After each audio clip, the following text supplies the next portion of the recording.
Good morning, good afternoon, good evening. It is Bumbara here on your Boom Radio NG. My name is Dolupo, and I bid you a warm welcome to the bar today. Today promises to be a very interesting one. I was going to be talking about quite a number of things today. The drama between the EFCC and VDM, VeryDarkMan, as a lot of people know him, is still continuing. And I think there's still protests today, but we definitely would get to that. Also, the National Assembly resumed today, and kaboom! The major issue is that looks like they were planning a lot of things. There were a lot of defections here and there, especially in the House of Representatives.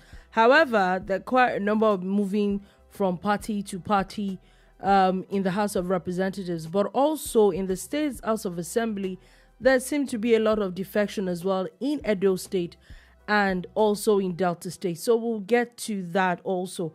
Another very interesting conversation a lot of people have been going on about is the UTME scores that have just got released it got released. I think everybody gets their results, but the statistics of the results actually got released. I think that's where that's the bone of contention. And a lot of people have now been going on about saying, do we really need UTME, or what exactly is happening to the continuous decline in scores? And even the cutoff marks keep reducing. More looks like they're accommodating more people and all that. So that and a lot of other things are things that we're going to be talking about today at the bar. Also, the Federal Executive Council seems to have pushed a lot of policies, signed a lot of things. One thing that is on a lot of people's lips is the Nigeria First policy. So that and also other things we're going to be talking about today. My name is Dolupo, and with me in the studio is Sola Rogers. Okay, good morning, good afternoon, good evening. Welcome to the Boom Bar. Okay, so we're getting straight into the gist today. So first things first, let's clear some things out, maybe just quickly. I think the last update that the EFCC had posted, or they have finally officially released a statement saying that they have the right to arrest this person. And in fact, one of the major reasons why he was, or not the major reasons, how he was arrested, see, with a bit of things that they had said, it looks like it has nothing to do with the GT Bank that a lot of people are picketing, but has a lot of things to do with him posting where he was, and he was supposed to have been arrested, but if not for the public holiday, he should have been arrested last week. And now, according to him, they said that he has been granted administrative bail and he would be released once those the bail conditions have been met. Yeah, that's the statement that everybody has been waiting for from the EFCC, the official statement. But rather than solve all the problems or shed more light, it has actually just raised more questions. Yesterday, the BBC Pidgin, which we quoted to during the Boom Bar, had said something similar to what this press statement put out. A few other people have put it out also. But the EFCC did a screen grab of some people who had put it out and wrote fake news on it. So what exactly is fake news if you, as the EFCC, put out the same thing that some people put out yesterday? In fact, they actually quoted their sources. It's not as if they were... Yeah. So it looks like the EFCC is not together. They are not maybe well put together. What their idea is, the statement is not from us yet, so we cannot... But in that situation, being... Just leave it alone. Leave it alone. People have come out to say, this is what a source from your establishment said. And you now tell those people that they are putting out fake news. Then you come back to put out the same thing. Is it now fake news because you put it out? And it's more or less the same thing, So this communication is key. And these are the things that leads to a lot of rancor. This is why people would always have this distrust of government institutions, especially law enforcement platforms. And we need to point it out. And this is not, what I'm even talking about has nothing to do with VDM's issues with the EFCC or DSS or any other law enforcement agency, but exactly with your communication. This is no longer the military era. This is supposed to be a democracy. And I already voiced my disdain of the mode of arrest. But of course, according to that statement now, which we can now quote and refer to, he was invited or whatever, and there are several petitions against. So against if him. that is the case, you can't blame them for arresting him, yeah? At the mode. Okay, so what's the mode of arrest? That Gestapo-like movement where you come at people, bail up them and everything. We know how efficient these guys are. We know how they can track your phones. We know how they know where you live. We know how this person went to China and came back, went to Cote d'Ivoire and came back. Could have been arrested at the airport, could have been excused into a place, could have been invited. If he said no, he could have picked him up from the house. Do you understand? Not the guns blazing, mask wearing, whatever that people said happened. Until they put out maybe a video contrary to what exactly it is that is out there as information. So for me, if we say that we want the dividends of democracy, if we say that we want things to get better and we want to keep moving forward as a nation, we must look for a way, to do things professionally. Okay, so do we also talk about Nigerians and or would I say some Nigerians and the lack of respect for government agencies? And why I said that is, if in fact you've been invited a couple of times, what would you say is wrong with you? Like I said, I know that I've said it at the bar a couple of times. I don't have anything to hide. You call me now and say, they want to see you so place. The highest that would happen is go with a lawyer. But why, if you have violated the invite a couple of times, aren't you seen as a threat? So if you've violated that invite a couple of times, what you do is go gung-ho and just basically pick up the person. Is that how to pick up people? I have not seen the video, so I can't say exactly that they were right or wrong. Let them dispute it. Yeah, but I'm still saying that to avoid some of these things, why not avoid it completely by going in like a gentleman? Again, I think it's completely wrong. I don't think that nobody is looking at that angle, that it is actually wrong for you to be invited by security agencies and not go. You probably just pick out what you want to hear, because I know I've addressed this thing already, but I'll reiterate it. It is wrong for you not to listen to an invite from law enforcement. But we don't want a country also where law enforcement will take us back to the dark ages where they can just go guns blazing at people, busting doors or whatever. We don't want that. We're still complaining about some of the things that they did in Akure the other day. We're talking about how some places where they went to here in Lagos, Aja and all of that. And you see the effect of these Gestapo-like actions.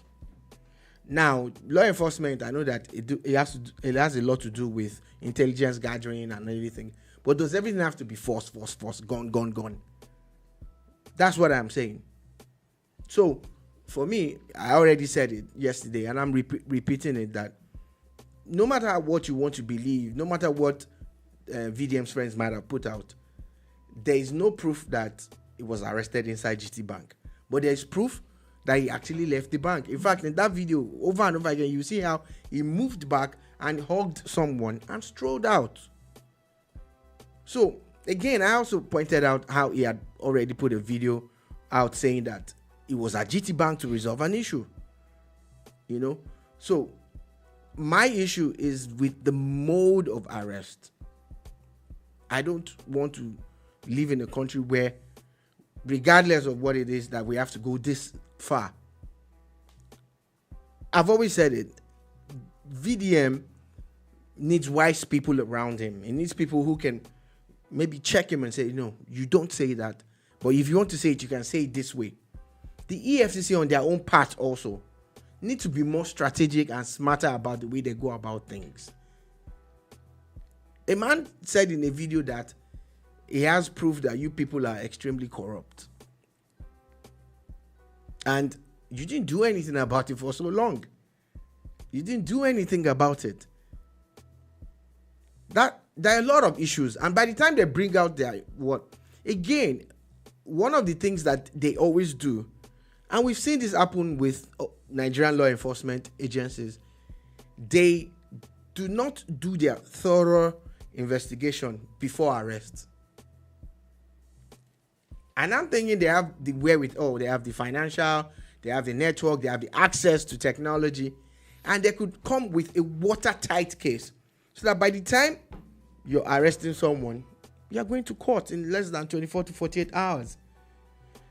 Now, administrative bail has been granted. Whatever the stringent measures that are there, if he meets it, he will be released. This is how you make people more popular. This is how you make them even more powerful, because it is a rage against the system. And a lot of people, no matter who is in government, will always fight the system. So when they see someone who seems to be doing it, and again, this guy that now has a lot of charity work that he's doing, he now really just blows up the person's image and everything in a positive light, actually. Anyway, so if you are going to come at someone, do your due diligence, get your investigation tight. It happens all the time. Except this guy is a flight risk. And I don't think he is. Because he went abroad and came back, went abroad and came back, went abroad and came back. So, when you're picking him up, you know that you already have a watertight case. If you don't, then don't arrest anybody. That's the truth. Because you go to court and disgrace yourselves. All right. Anyway, also, finally, before we leave this matter, I also wanted to address the issue of what I think that a few people are using this matter, using this person to chase clout. So as I seen a couple of videos, yeah. I know a few people had said that they're taking their money out, people cutting their ATM cards and all that. Yeah. I saw one video of a particular person that claims he's chief something, made a video of him walking into a bank and how he's shutting down his account and all that. And in my head, I'm like, you don't need to shut down any accounts now. In fact, no bank actually shuts down an account for you anymore. Just move your money. What's this drama all about?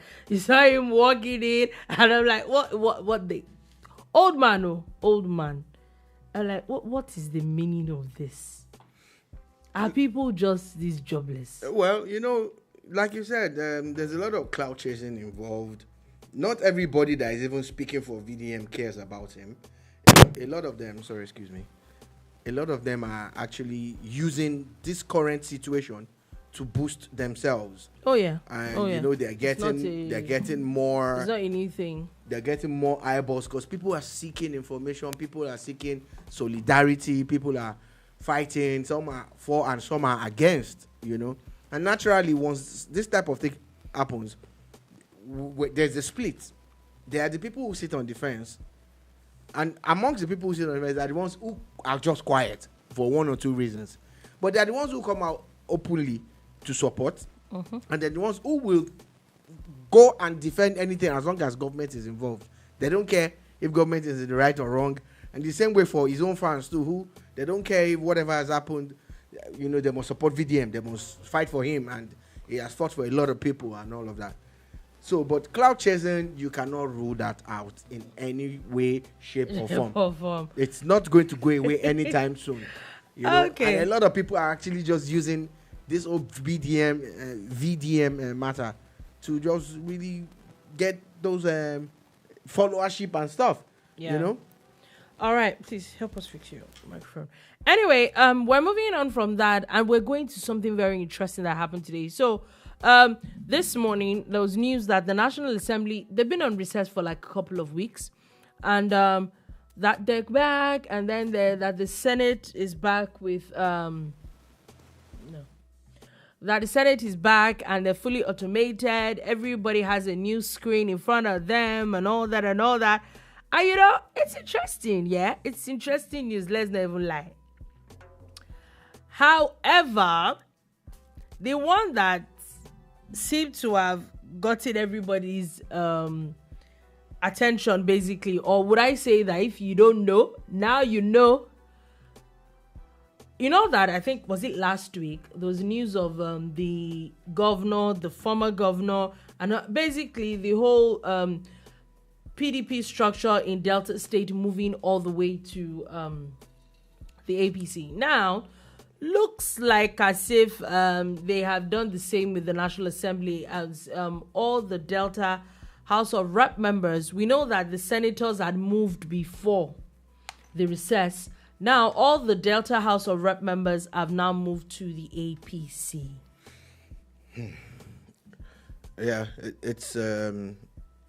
it's strange how 2027 came early. Oh, we're there already. We're not even 2 years. It's not 2 years yet. Yeah, it's just going to be end of the month. It's going to be 2 years. Into this dispensation, this government.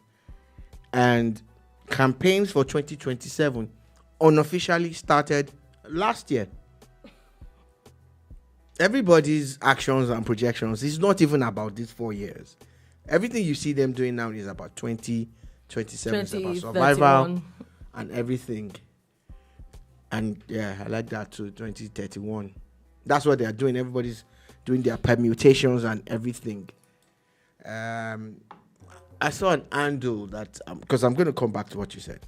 I saw an handle that it claims to be Nnamdi Usman's handle, but I'm sure it's not our official handle.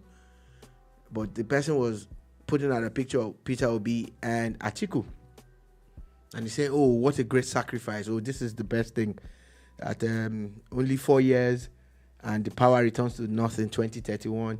What that person is implying is that maybe an Atiku has agreed for Obi to be president for 4 years while the north takes over in 2031.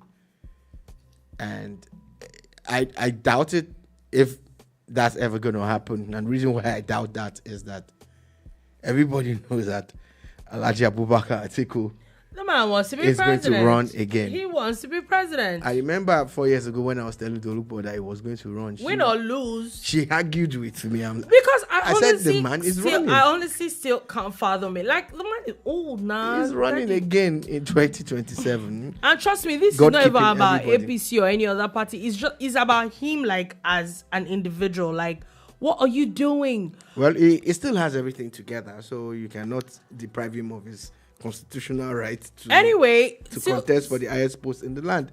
So this is what is playing out now on the floor of the House, where, you know, the PDP and the real issue, the PDP is not looking like they're about to solve that problem.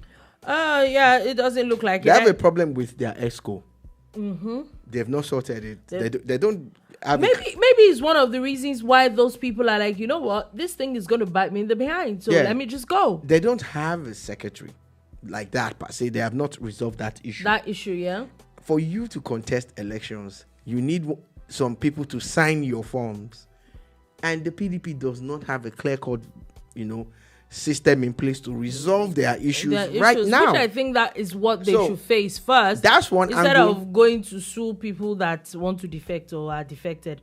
That's one angle to their issues that you would look at. So any election that's approaching now, if you're a PDP member, you might even win that election and lose out. But it might be an issue. So as of today now, 6 federal lawmakers have moved from the PDP to the APC for Delta, and then coming down to the state, 22 of the assembly members also defected. Yeah, the defection started, people are not watching it, but it started early with the former governor's daughter. Remember when she moved? She had moved. Yeah, she had moved. And it was you wonder, like, your father was just the vice presidential candidate, but we didn't know that the father too was coming to to move. But nobody saw that one coming. I honestly, I thought that anybody could have moved. I did not see Okowa moving to the APC. I honestly did another not see attraction. Another attraction for Governor Sheriff Oberewori to move to APC, that the structure in the APC is clear, that the governor is in charge at the state level. Mm-hmm. So it's not a matter of there's one powerful minister somewhere or one powerful senator somewhere. The governor is in charge. So as it stands now, whatever APC factions they have in Delta and the PDP that has moved with him all line up behind him. Behind him. Governor Sheriff. So picture other governors who might want that massive support, meaning that they can come with so what we're saying now is that he's probably looking to work for his second term. Yes, that's why I said that people are looking at 2027. You look at the situation where, for instance, the APC gubernatorial candidate at the last election at 2023 was the former Senate president. Deputy Senate President. Yeah, Deputy Senate President. Omar Agege. Now, Omar Agege has already had a meeting with him. At least they came out So smiling. that reduces a bit of tension. However, it's not all doom and gloom for the PDP in the House of Representatives, as they gained 2 members today. The funny thing that came to my mind today was, okay, so before I get to that nonsense thought that popped in my head, what is that now 2 members from the Labour Party have now moved to the PDP, the lawmakers from Enugu State. Federal lawmakers, yes. In the House of Representatives, they've now moved to PDP from Labour Party. Yeah. Now, this is another issue now. Everybody is going on about how people are moving from the PDP to APC. Nobody is talking about people moving in droves from the Labour Party to SDP, to APC, and even to PDP. So, barely 48 or 72 hours ago, the Labour Party had a meeting and they had a media briefing. Mm-hmm.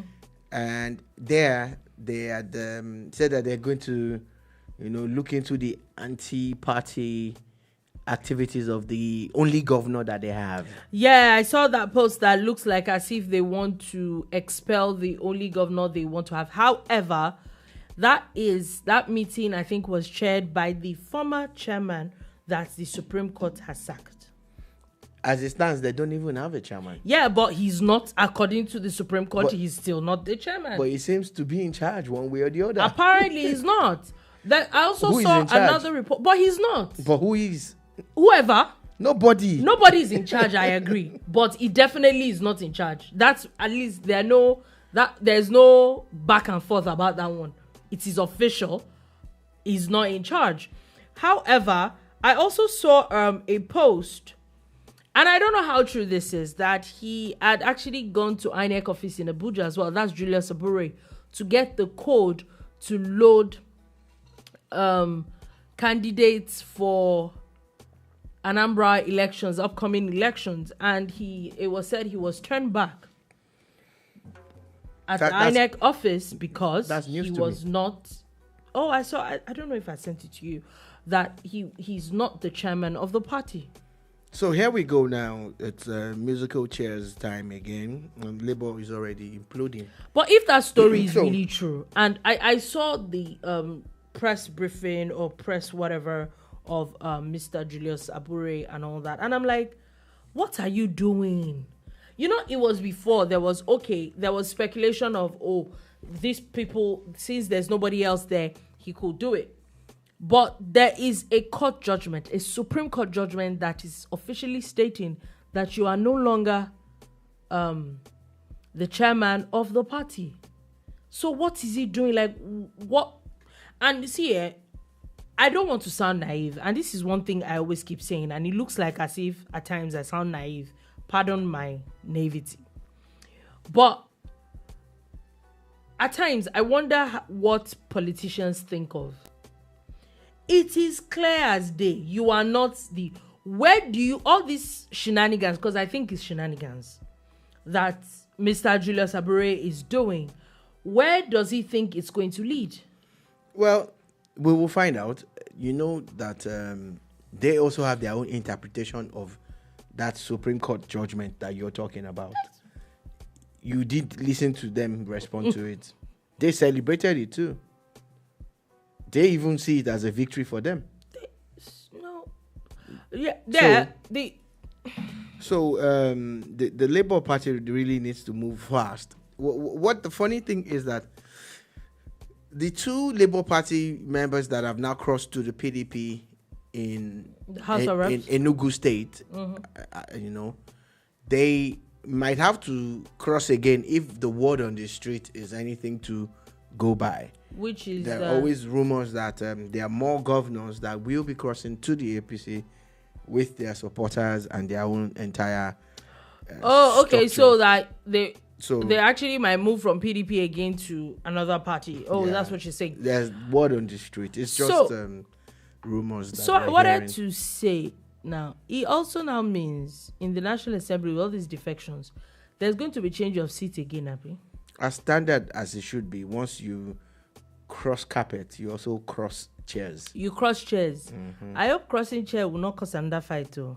Well, we'll find out. Because remember that we can't speak it was chair crossing that started the Akpabio. I'm sure if Senator Akpoti looks back, she'll be like, maybe I should have just moved my chairs without any. Because it's just chair. Remember, I just wanted to, but like it just crossed my mind. I'm like, but I'm sure that if there was plenary today, that has already been done. And if there was controversy, you would have heard it. Okay. There'll be movements after her now. That's what I'm saying. So, but there's so many movements here and there. They probably would, like you had said, they probably would see a bit of movement. Anyway, still talking about movements, the defections did not end there. However, Edo State, the speaker and 3 PDP lawmakers moved to the APC as well today. Well, that's been happening since last day or thereabout, where piecemeal members of the PDP have been crossing to the APC in Edo State.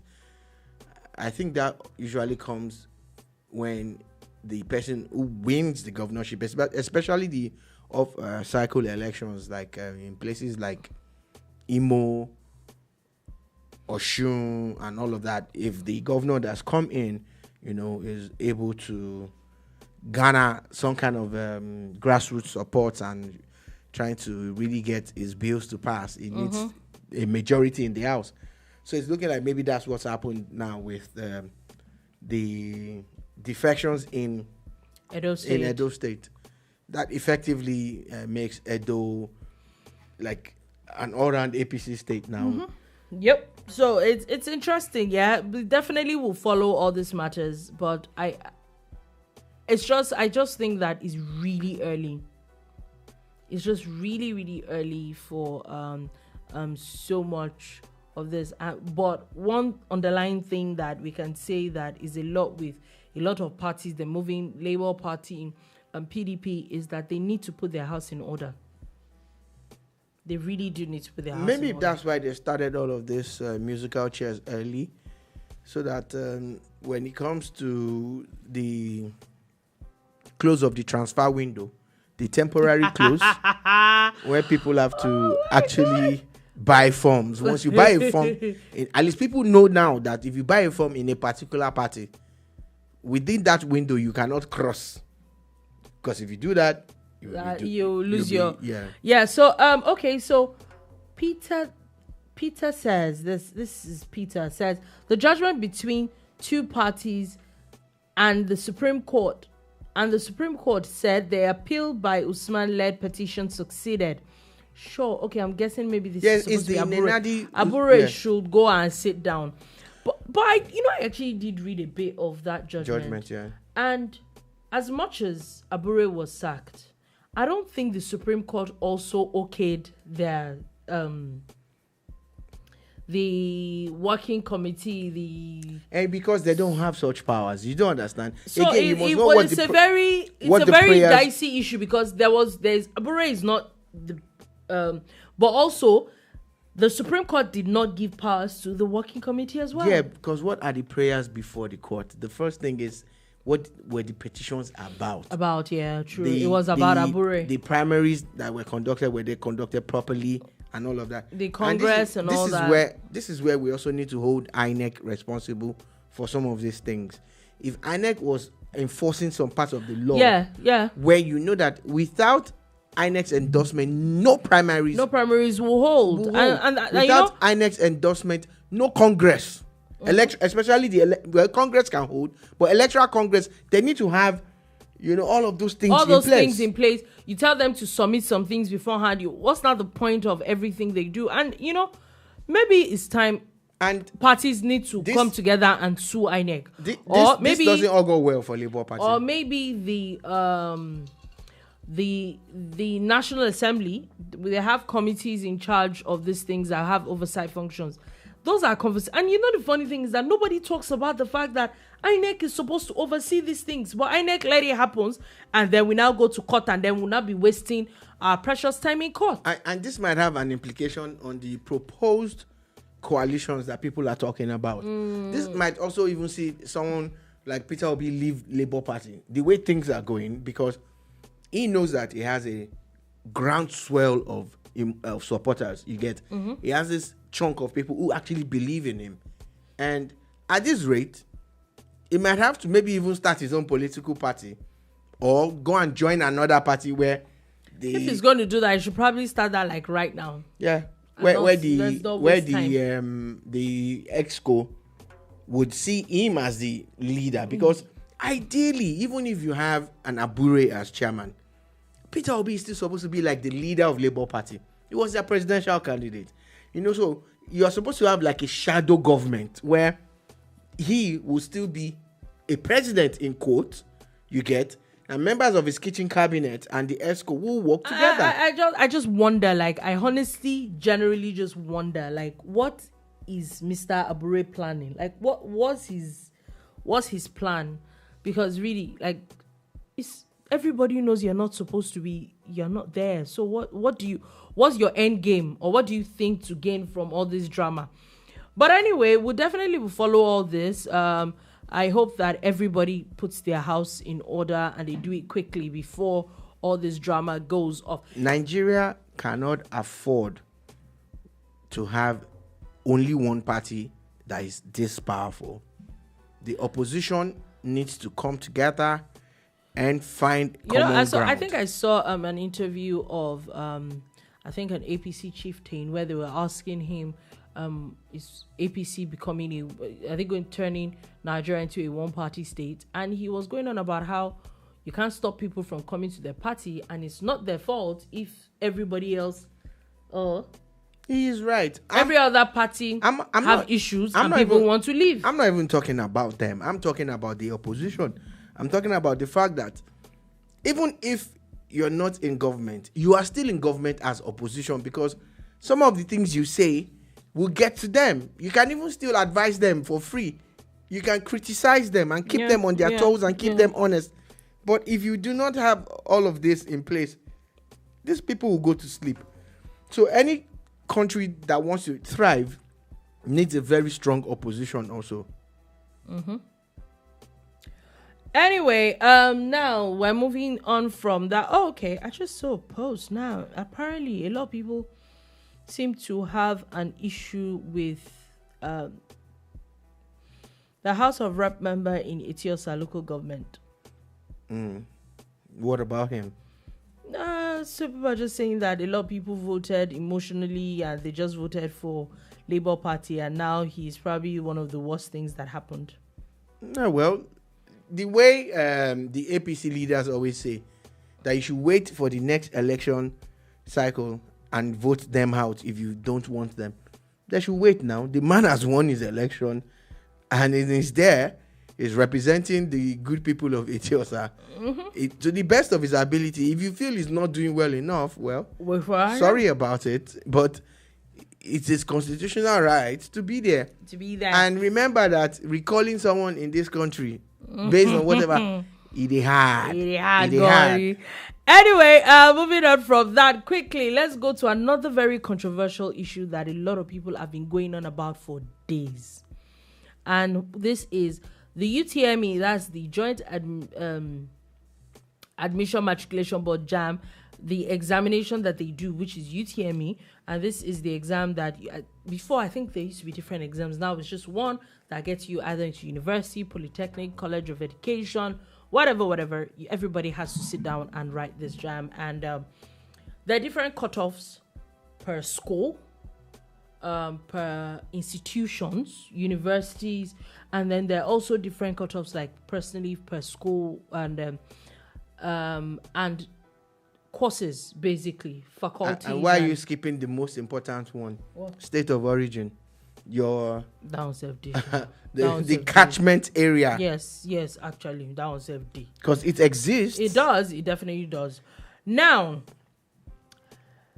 there is a UTME, the results analysis for the one that came out have now been released, and according to them, about 40,247 underage candidates were permitted. About 1.9 million results were ready. And I give you the stats as follows. Yeah. This is marks, yeah? 320. So I think the highest you can get is 400. It's 100 marks and you write 4 papers, yeah?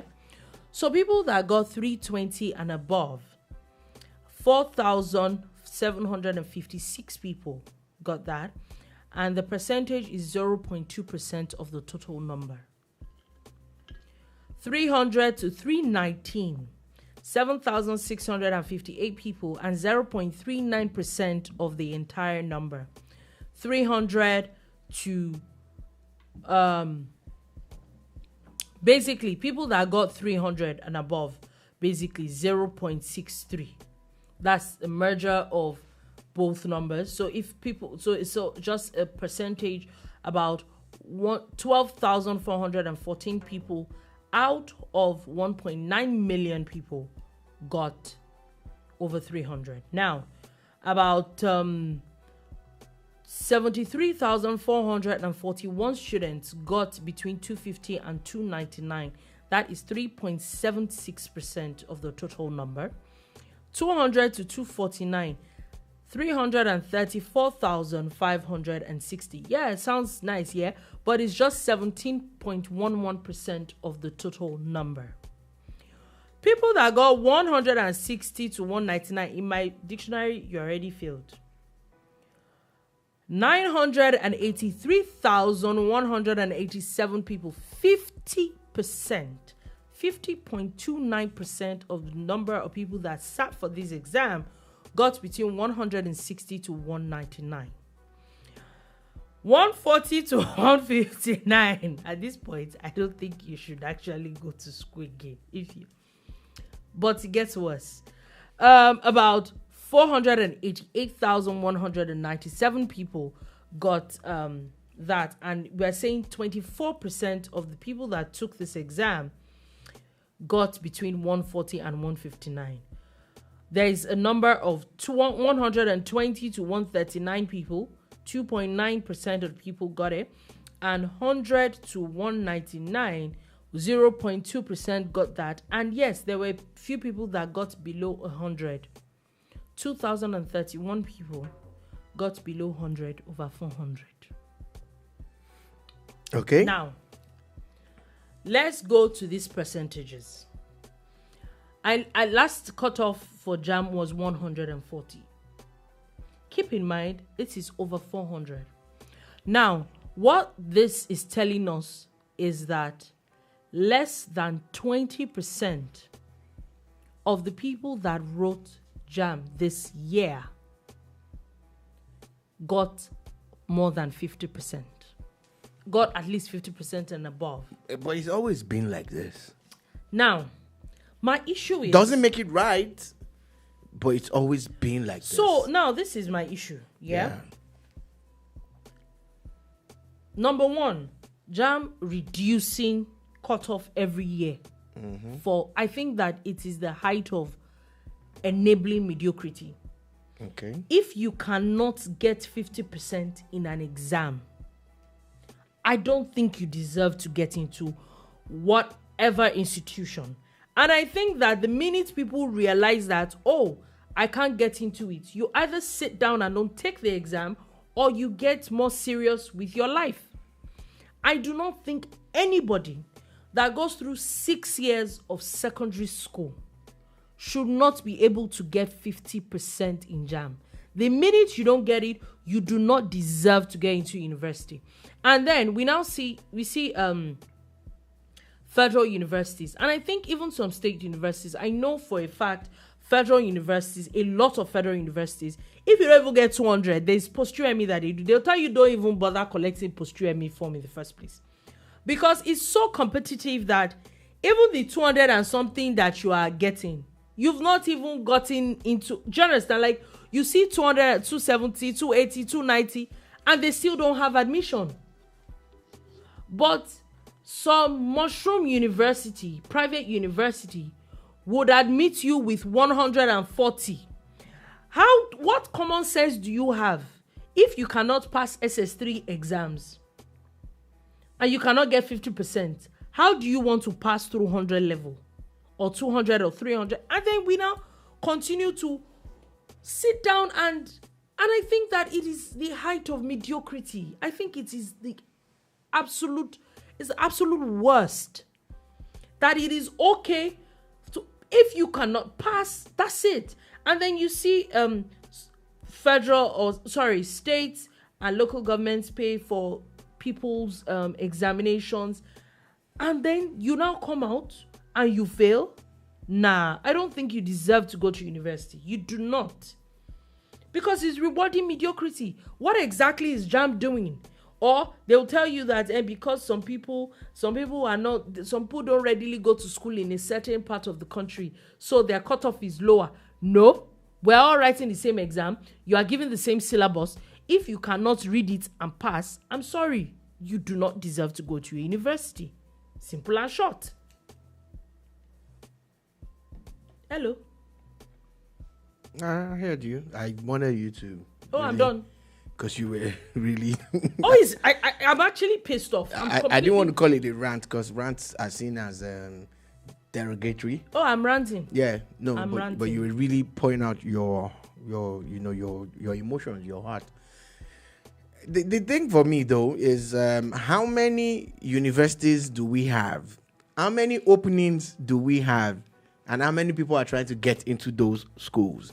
If you have almost 2 million people writing JAMB and they want to get into higher institutions, collectively, all the schools in Nigeria, how many of the 2 million would they have taken in? Do you understand? So, of course, here we go. It has to be meritocracy. But there's nothing like merit in a system that says that someone, because of where they come from, can score lower and get into a professional course in university, and someone who scores higher cannot because of where they are from. For as long as we have this system, the system will not work. That's one. Two, the Ministry of Education have failed to look at the curriculum for too long. We need to look at how we're going to change what these kids are learning in school. Because how are you in school for 6 years or 5 years? Like some parents will make their children do 5 years, and you still cannot pass an entry exam. So what are you learning? Exactly. What are you learning? And this now shows you why after 4 years, these same people that you're looking at, some of them will make it into university, spend 4 years or 5 years, come out, and on their graduation day, you see one content creator go to them with a microphone. And they cannot even articulate themselves properly. It's disgusting. What's your discipline? And one said, I don't do bad things. Oga, what's your discipline? I saw a video, was it yesterday, of someone that was being asked, what's your nationality and Christianity? I'm like, well, I literally just saw that. What's our own nationality? So that I will not seem like I'm overthinking it. There was a 10-year-old seated right by me. I had to ask, please, what's your nationality?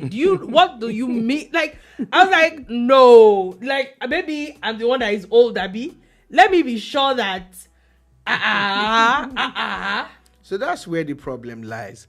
The problem lies in the schools themselves and how you are admitting rubbish. People are not learning anything. How are you admitting push them rubbish? Through, and so you see, some of the private schools are to blame. Some of them, people hardly fail in private schools. Yeah, or if they fail, they say you come and do summer. They can't even fail because it's bad for their own rep. Oh yeah. So one way or the other, the children will go through private. They'll go through private secondary school, then get to JAMB and fail. Then they will now use whatever they get, which is under 200.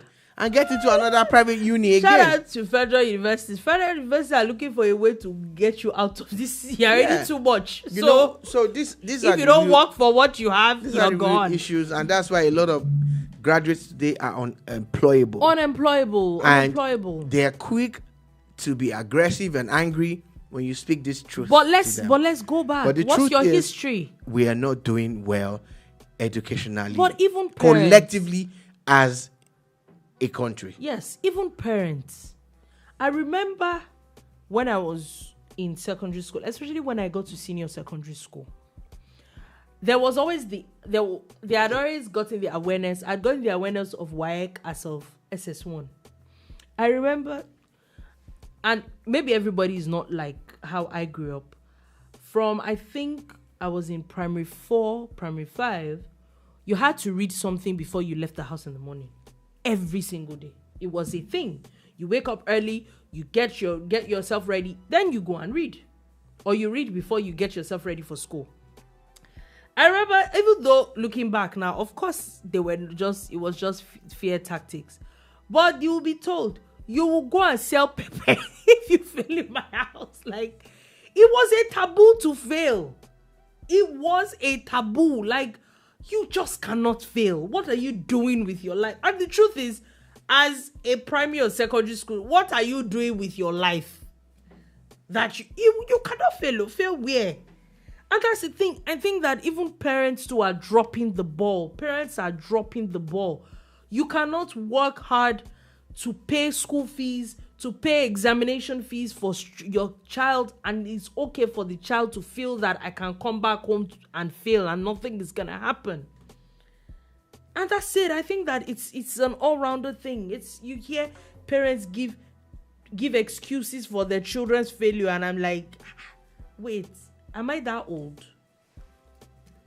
But anyway, interesting news. Moving on from that, quickly.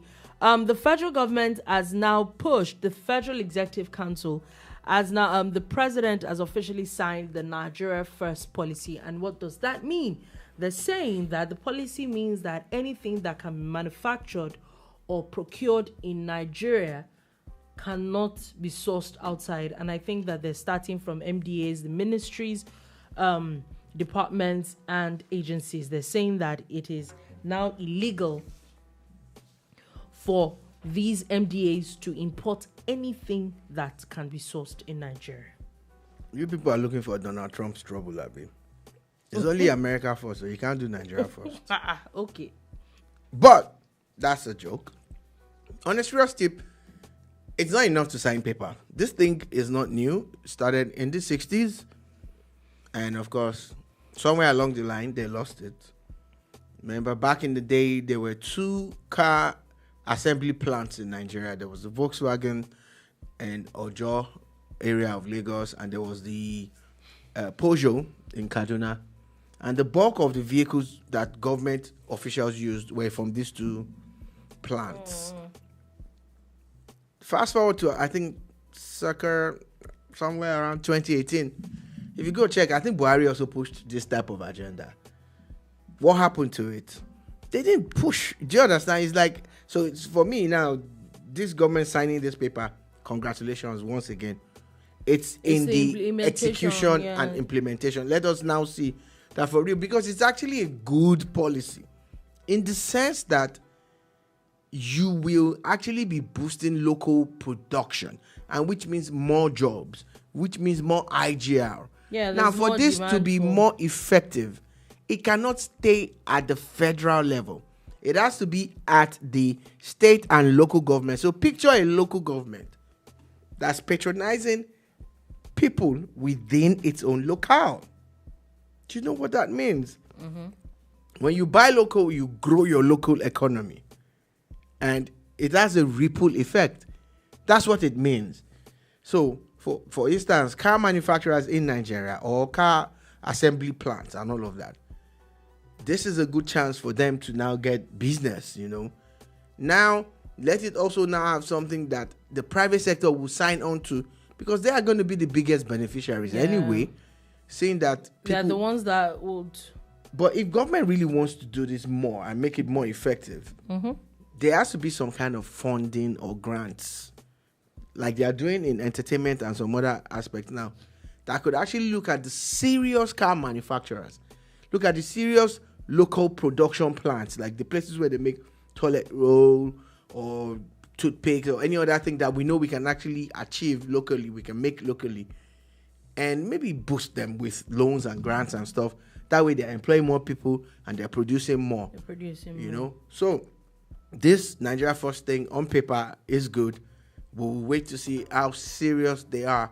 And I must say shout out to Ekiti State, because they already signed something like this not too long ago, you know.